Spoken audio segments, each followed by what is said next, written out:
Assalamualaikum warahmatullahi wabarakatuh. Perkenalkan, saya Ihsan Rizali, SPSI MPD, dosen tetap PGSD STKIP Purwakarta, dengan nomor induk dosen nasional 0408039005 dan NUPTK 36467691309292. Pada kesempatan kali ini, izinkan saya menyampaikan terkait mata kuliah yang saya ampu, yang sesuai dengan bidang keahlian saya, yaitu mata kuliah Psikologi Pendidikan dan Bimbingan. Mata kuliah ini ditunjukkan untuk mahasiswa PGSD semester 2 dengan kode mata kuliah KD 301 berbobot 2 SKS, diselenggarakan dalam 16 kali pertemuan tatap muka dengan rincian 14 kali pertemuan materi dan 2 kali pertemuan masing-masing ujian tengah semester dan ujian akhir semester. Mata kuliah ini membahas terkait yang pertama, siswa bersikap di sekolah, yang kedua, contoh sikap tidak layak di sekolah, yang ketiga, bagaimana menghadapi sikap siswa, yang keempat, berempati kepada siswa, yang kelima, perkembangan empati, serta yang keenam, empati dan simpati. Sistem pembelajaran mata kuliah ini adalah delivery, interaction, and assessment. Untuk delivery, saya memberikan materi serta RPS yang dapat diunduh langsung oleh mahasiswa pada sistem e-learning SIAKAD STKIP Purwakarta, serta presentasi interaktif yang langsung dilakukan secara tatap muka untuk mendukung pemahaman mahasiswa. Materi yang saya sampaikan didukung oleh beberapa media pembelajaran berupa video, kuis interaktif, juga Canvas sebagai media pendukungnya. Interaction pada mata kuliah ini melibatkan komunikasi dua arah antara dosen dan mahasiswa berupa diskusi, kolaborasi, tanya jawab, dan refleksi bersama. Assessment ataupun sistem penilaian yang saya lakukan dalam mata kuliah ini mencakup asesmen formatif, yaitu penilaian proses yang dilakukan melalui kehadiran, kuis, tugas, proyek individu dan kelompok, serta penilaian sikap dan keterampilan sesuai RPS. Selanjutnya, asesmen sumatif untuk penilaian akhir, yaitu berupa UTS dan UAS. Model pembelajaran yang digunakan dalam mata kuliah ini adalah experiential learning dan project based learning dengan metode presentasi interaktif, praktif, kolaborasi kelompok, demonstrasi, dan respon kreatif.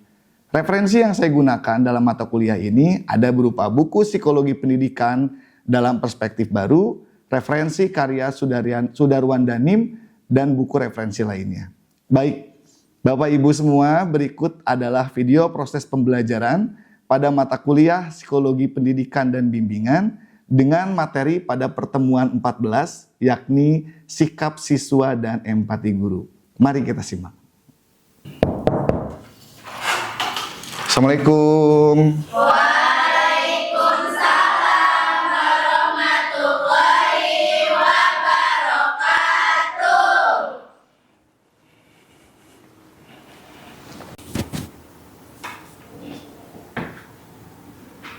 Gimana kabarnya teman-teman semua? Alhamdulillah, luar biasa. Allahu Akbar. Yes, yes, yes. Sudah sarapan?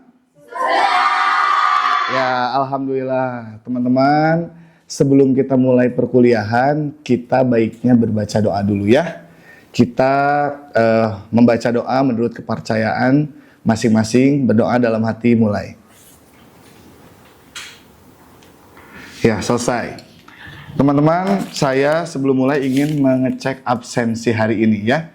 Ada yang tidak hadir? Ada. Siapa saja? Wanda sakit. Yang sakit ada surat izin dokternya? Tidak. Ya, nanti ke depannya ketika tidak hadir karena sakit, harus ada surat izin dari dokter. Jika izin, harus ada keterangan dari keluarga atau alasannya kemana ya, teman-teman. Supaya perkuliahan kita itu efektif dan adil bagi yang hadir. Seperti itu. Ya, teman-teman semua, hari ini kita masuk ke materi 14 terkait sikap siswa dan empati guru. Nah, sebelum mulai, Bapak ingin memperlihatkan RPS-nya terlebih dahulu. Sekarang kita sudah di pertemuan ke-14 ya, terkait sikap siswa dan empati guru. Jadi nanti ada beberapa materi yang akan Bapak sampaikan, dan Bapak ingin bertanya terlebih dahulu sebelum memulai. Minggu lalu masih ingat apa yang kita bahas?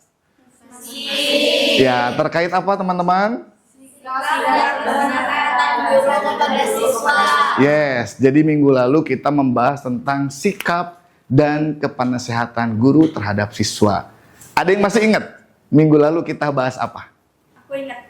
Oke, silakan Teh Fitri. Jadi di minggu lalu tuh kita membahas tentang, jadi mendengarkan itu adalah senjata psikologis paling penting bagi semua guru. Yes, betul sekali ya.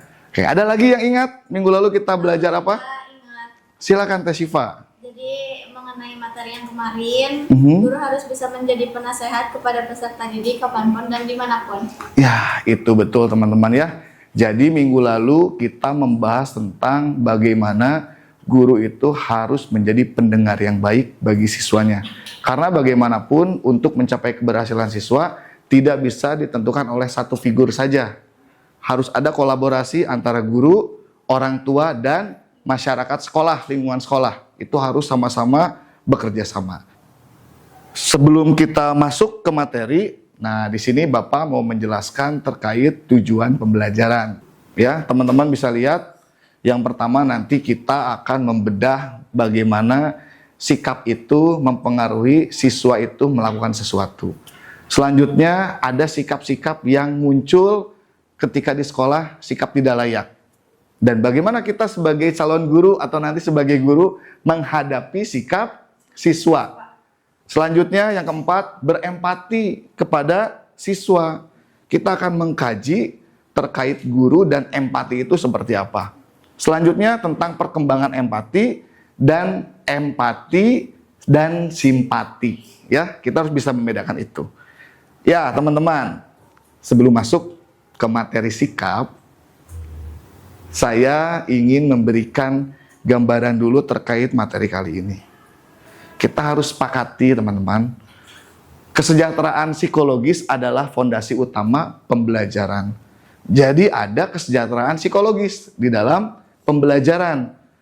Paling utama adalah sebagai guru, sebagai calon guru, kita harus sepakati bahwa sekolah itu sebagai rumah kedua. Kenapa tidak menjadi rumah pertama? Yes, betul sekali Teh Komang. Bagaimanapun siswa itu rumah pertamanya adalah di rumah orang tua ya. Adanya orang tua. Nah, sekolah mas sebagai rumah kedua. Nah, di sini teman-teman bisa lihat sekolah harus berfungsi sebagai ruang aman di mana murid bergembira dan merasa diterima seutuhnya. Sekarang saya ingin tanya ke teman-teman, sikap itu apa? Pasti sudah mendengar ya istilah sikap, kita sering mendengar istilah sikap. Saya ingin siapa yang bisa menjelaskan sikap itu apa? Oke, Tediska.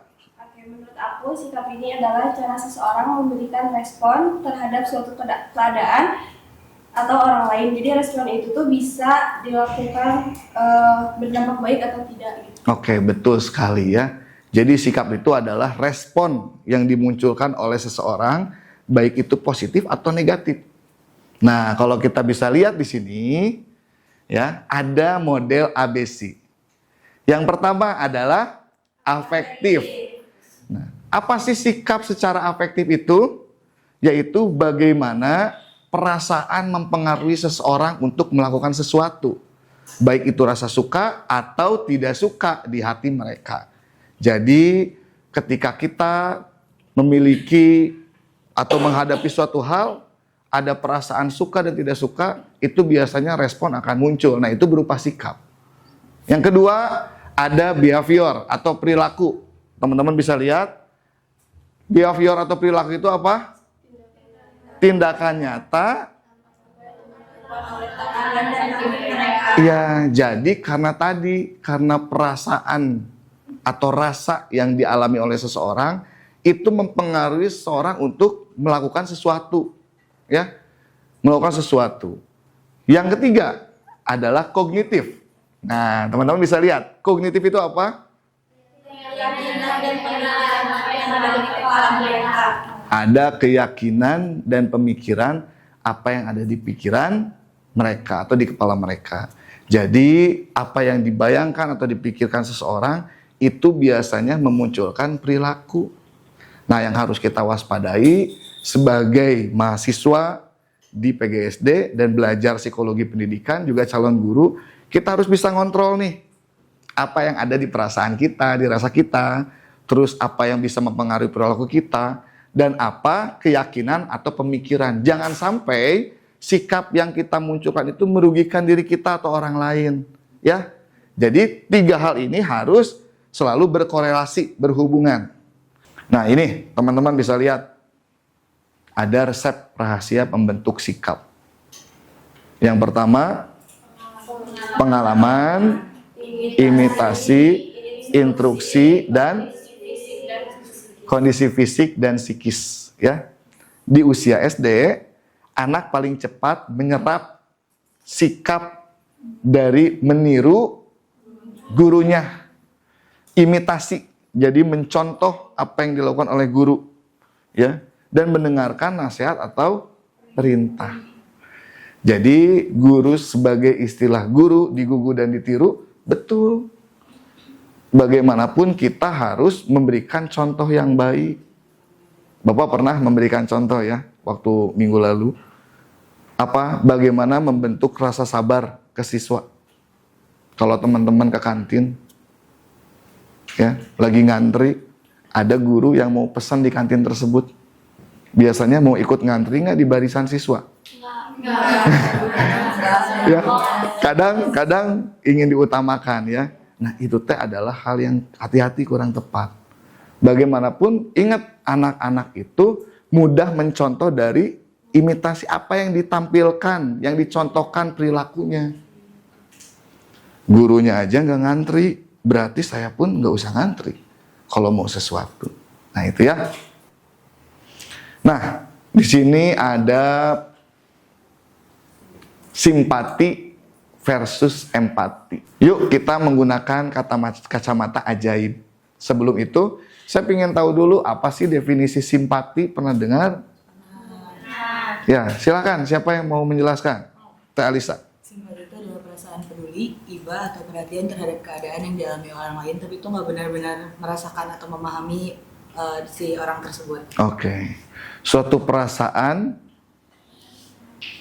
kepada seseorang, baik itu iba, ya, tapi tidak dalam, tidak masuk secara dalam. Itu simpati. Kalau empati apa? Boleh, tapi Fitri? Itu lebih ke menempatkan diri ke posisi seseorang itu bagaimana? Ya, empati itu menempatkan diri ke perasaan seseorang tersebut, ya. Kita membayangkan menjadi dia.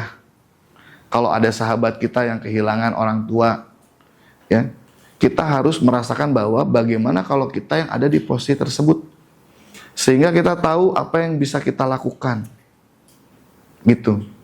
Nah, itu yang membedakan. Di sini kita bisa lihat simpati itu sebetulnya bukan solusi ketika guru menanamkan hal tersebut dalam prinsip hidupnya.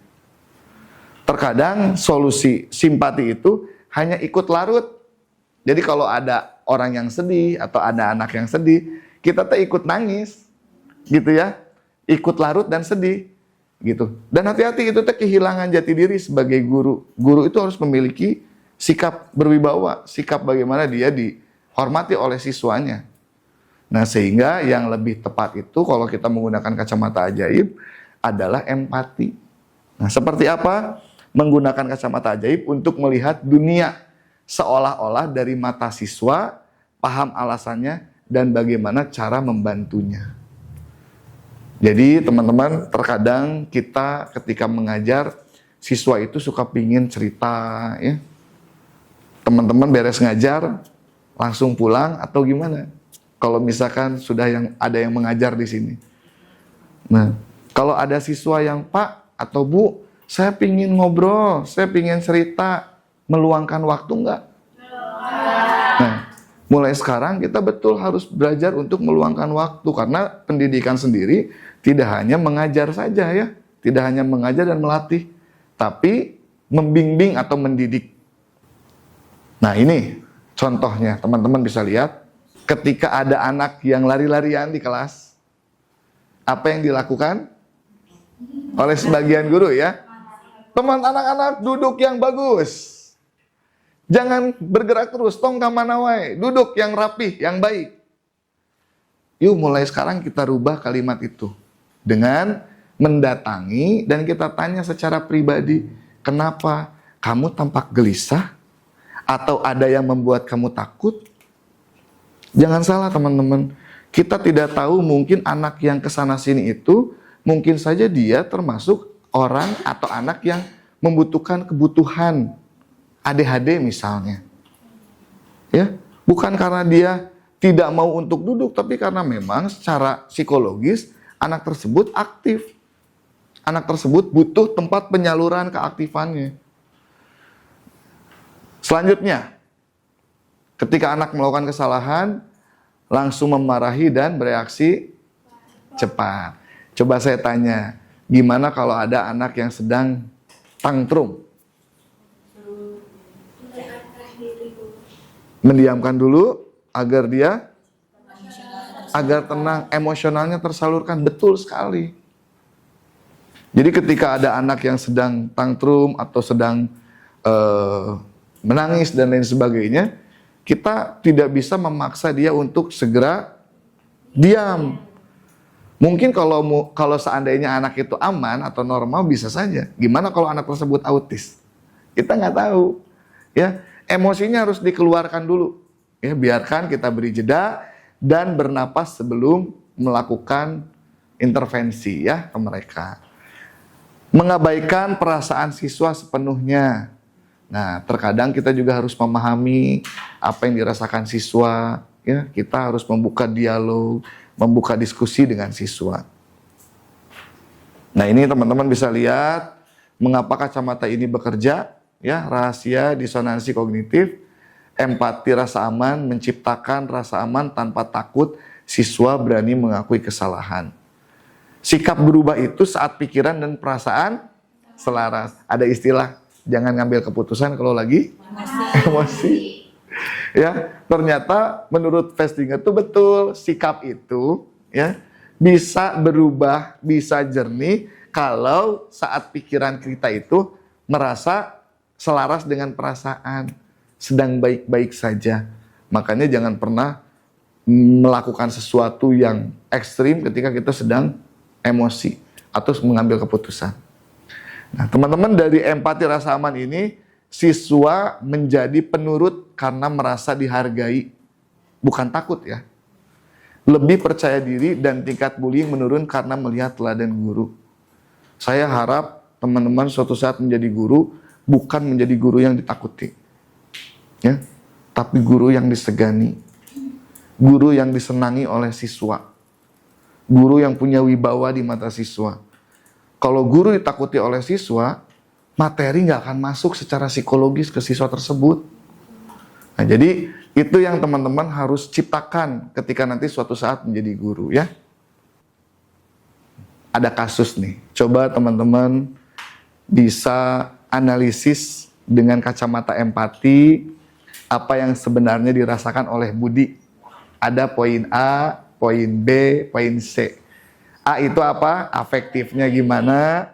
B itu behaviornya gimana? Dan C kognitifnya gimana? Kasusnya teman-teman bisa lihat, ada Budi kelas 4 di sini menarik rambut teman, selalu menarik rambut teman sebangkunya saat guru sedang menerangkan pelajaran. Kita tidak boleh teman-teman mulai sekarang melabeli ini. Budi nakal, keluar dari kelas. Coba kita pakai kacamata empati dari tadi afektif, behavior, dan kognitif. Siapa yang bisa menganalisis kasus ini? Teh Lim. Silahkan Teh Lim. Oke, Bapak, baik. Di sini ada satu kasus yang dimana seorang siswa yang bernama Budi menarik rambut teman sebangkunya saat guru sedang menerangkan pelajaran. Nah, di sini kita sebagai guru tidak langsung mengambil keputusan bahwa Budi itu perilakunya sangat tidak diperbolehkan. Jadi kita harus menganalisis dulu. Nah, di sini kita bisa menganalisis melalui kacamata ABC yang dimana ada afektif, behavior, dan kognitif. Nah, yang pertama ada afektif, yaitu sikap. Kita sebagai guru harus memberikan sikap yang terbaik kepada siswa, tidak menghakimi siswa tersebut. Kita memberikan sikap yang baik dan memberikan penjelasan supaya Budi paham bahwa itu tidak baik untuk temannya. Kemudian di behavior itu peduli ya Pak. Nah, di sini kita sebagai guru harus punya rasa peduli agar siswa juga merasa aman dan nyaman saat pembelajaran. Kemudian ada kognitif. Di sini kognitif itu pengetahuan ya Pak, yang dimana sebagai guru harus memberi tahu bahwa itu salah. Nah, kita tidak harus langsung menyalahkan, jadi kita harus memahami dulu bahwa kenapa nih anak ini melakukan hal tersebut. Mungkin itu saja. Iya, tepuk tangan buat Teh Lim. Luar biasa ya. Betul sekali Teh Lim. Jadi memang kita tidak boleh langsung menjudge anak, tapi kita harus bagaimana melihat afektif, behavior, dan kognitifnya. Nah itu teman-teman materi terkait hal ini. Jadi poinnya adalah bagaimana kita bisa menggunakan kacamata ajaib ini ketika kita berada di satu lingkungan, dan si kacamata ajaib ini bisa membuat kita melatih empati kita. Ini tidak hanya teman-teman lakukan di sekolah saja, tapi bisa di lingkungan masyarakat. Ya, oke. Ada yang ditanyakan? Silahkan. Boleh, Teh Alisa. Oke. Dulu waktu aku kecil, ini beneran nyata kejadian di lingkungan aku. Dulu waktu aku kecil aku tuh punya sahabat, teman, dan kita tuh dulu sama-sama anak tunggal. Oke. Waktu dulu. Tapi aku tuh ngerasa kalau sikap teman aku tuh sedikit egosentris, karena dia tuh kalau misalkan kita lagi main, nah dia tuh selalu harus menang. Kalau misalkan dia kalah, dia bakal tantrum yang bener-bener parah banget gitu. Terus kalau misal ada, dia tuh jadi ngerasa kalau dia tuh jadi ketua geng gitu loh di antara kita. Jadi pusat senternya tuh harus ada di dia gitu. Semua dunia tuh harus berputar sesuai apa yang dia mau. Dan setelah ditelusuri, waktu aku udah lumayan beranjak dewasa gitu ya, aku mulai paham kalau misalnya kenapa dia kayak gitu tuh. Yang aku paham adalah orang tuanya tuh sibuk. Nah, yang orang tua berikan tuh jadi apa yang anak itu mau sama orang tuanya tuh langsung dikasih semuanya, apapun itu. Dia langsung kayak ya ini. Makanya itu mungkin kebawa sampai ke lingkungan pertemanannya yang maksudnya nggak semua orang bisa memahamin apa yang dia mau gitu. Tapi yang ada di otaknya dia, semua orang harus memahamin dia. Nah, kalau misal nih kalau misal Tete dan Bapak misal ada anak yang seperti itu di kelasnya, apa yang akan dilakukan? Terima kasih. Ya, terima kasih Teh Alisha. Jadi memang ada anak yang egosentris, selalu ingin menang sendiri, dia ingin menjadi pusat ya. Nah, bagaimana peran kita? Peran kita sebagai guru, kita harus menjalin komunikasi terlebih utama dengan orang tuanya dulu. Percaya nggak itu masih bisa dirubah teman-teman? Ya, kita harus yakin bahwa dia seperti itu, tapi kalau orang tersebut ingin merubah dan kita bisa melakukan pendekatan dan keluarga lingkungannya pun sepakat untuk menjadi lebih baik, itu bisa. Ya, asal tadi orang tuanya paham dulu. Orang tuanya ketika dia sekolah misalnya, kita sebagai guru, orang tua itu harus paham bahwa guru atau sekolah adalah rumah kedua. Berarti yang harus diperbaiki adalah rumah pertamanya. Anak perlu sosok orang tua yang hadir, tidak hanya secara materi, tapi secara fisik. Apakah ini harus orang tua asli? Tidak. Orang tua yang sudah tidak ada, keluarga yang perceraian, itu nggak harus. Yang penting ada figur yang menggantikan. Ada figur bapak yang menggantikan. Kalau misalkan anak ini tidak punya ayah, harus ada figur bapak di lingkungannya. Baik itu kakaknya, omnya, ya harus ada. Figur ibu pun harus ada. Karena figur bapak mempengaruhi karakter anak, figur ibu mempengaruhi emosional anak. Teman-teman semua, hari ini saya rasa untuk materi kita cukupkan sampai sini. Kita lanjutkan di minggu depan. Ini pertemuan ke-15 sebelum kita nanti UAS, ya. Tapi sebelum itu ada tugas. Tugasnya adalah silahkan teman-teman ini individu observasi ke sekolah, tentukan suatu kasus di sekolah, ya. Dan teman-teman silakan analisis dan gunakan model ABC dan kacamata ajaib. Ya, karena kan di sekolah banyak tuh problem-problem terkait anak. Silakan teman-teman ambil beberapa kasus atau satu kasus dan analisis. Tugasnya dikumpulkan H+3 setelah hari ini. Ya. Karena kita kan minggu depan akan masuk ke materi ke-15 ya, terkait guru yang sukses sebelum kita akan UAS. Nanti untuk terakhir tugas akhir itu adalah kita akan membuat suatu produk. Satu produknya adalah silakan teman-teman buat video terkait deep talk dengan tema fatherless. Jadi teman-teman buat video bersama ayah, ya. Buat video dengan ayah, ya. Video tersebut silahkan nanti teman-teman menyampaikan apapun yang teman-teman rasakan ke ayah yang memang sulit untuk menyatakan dan minta pesan dari ayah. Sebelum UAS tugasnya harus sudah dikumpulkan, ya. Karena kita akan cobakan nanti tugas ini, video-video ini kita akan tuntutkan menjadi satu video utuh. Itu saja teman-teman untuk hari ini. Terima kasih banyak. Mudah-mudahan materi hari ini bisa bermanfaat bagi kita semua. Dan teman-teman, ada satu pesan dari saya. Jadilah pahlawan di kelas, ya. Sikap siswa SD itu dinamis dan rapuh. Bagi teman-teman mahasiswa PGSD, empati itu bukan sekedar rasa kasihan, melainkan kompetensi profesional dan kunci komunikasi pahlawan kelas. Jadi pesan dari saya, bagaimanapun ketika kita menjadi seorang guru, jadilah guru yang profesional, meluangkan waktu untuk menjadi pendengar yang baik bagi siswa. Terima kasih, saya rasa cukup. Terima kasih ya teman-teman. Marilah kita tutup pertemuan kali ini dengan sama-sama membaca hamdalah. Alhamdulillahirrahmanirrahim. Terima kasih. Assalamualaikum warahmatullahi wabarakatuh. Waalaikumsalam warahmatullahi wabarakatuh. Hatur nuhun Bapak Ihsan. Ya, sama-sama teman-teman. Terima kasih. Alhamdulillah, sekian rekaman video proses pembelajaran untuk mata kuliah Psikologi Pendidikan dan Bimbingan pada program studi PGSD STKIP Purwakarta. Video ini digunakan sebagai salah satu syarat penyusunan dokumen pernyataan diri dosen dalam unjuk kerja Tridharma Perguruan Tinggi PDD UKTPT. Semoga dengan adanya video ini dapat menjadi pertimbangan yang baik dalam proses sertifikasi gelombang 1 tahun 2026. Akhir kata, saya ucapkan terima kasih. Assalamualaikum warahmatullahi wabarakatuh.